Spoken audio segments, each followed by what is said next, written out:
Ready? Start. Section 27 of the evidence is an exception to sections 24 to 26.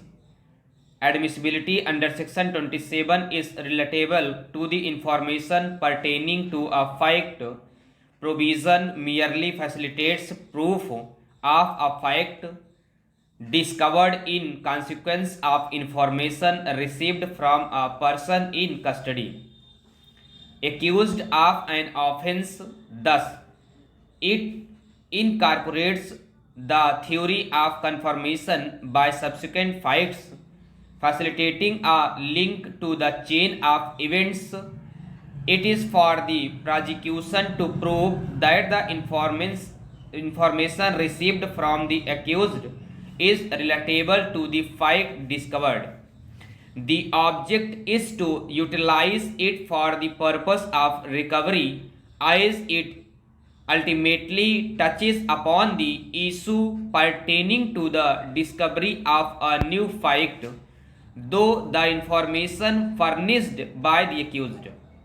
Therefore, section 27 is an exception to sections 24 to 26 meant for a specific purpose and thus be construed as a proviso. While dealing with an appeal against acquittal by invoking section 378 of the CRPC, the appellate court has to consider whether the trial court's view can be turned as a possible one, particularly when evidence on record has been analyzed.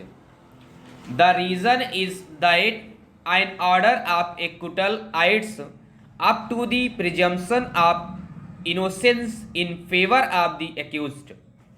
Thus, the appellate court has to be relatively so in reversing the order of the trial court rendering acquittal. Therefore, the presumption in favor of the accused does not get weakened but only strengthened. Such a double presumption that ensure in favor of the accused has to be distributed only by thoroughly scrutiny on the accepted legal parameters.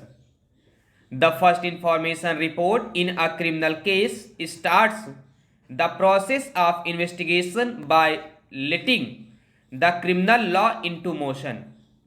It is certainly a vital and valuable aspect of evidence to corroborate the oral evidence.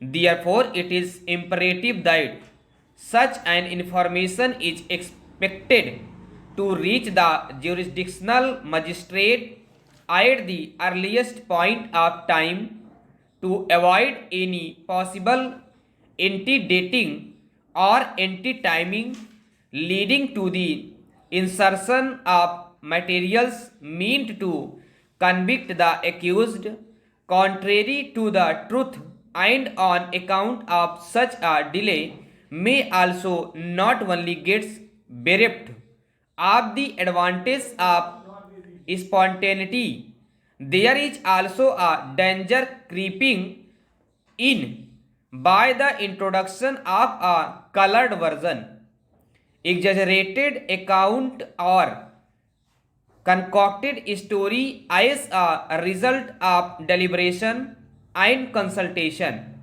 However, a mere delay by itself cannot be a sole factor in rejecting the prosecution's case arrived at after due investigation.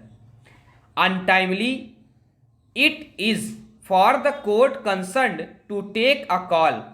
Such a view is expected to be taken after considering the relevant materials.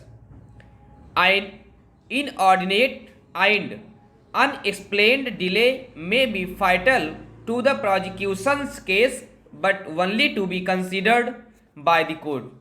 On the facts of each case, there may be adequate circumstances for not examining a witness at an appropriate time. However, non examination of the witnesses despite being available, may call for an explanation from the investigating officer. It only causes doubt in the mind of the court, which is required to be cleared. Similarly, a statement recorded as in the present case, the investigation report is expected to be sent to the jurisdictional magistrate at the earliest. A long explained delay would give room for suspicion. Stop.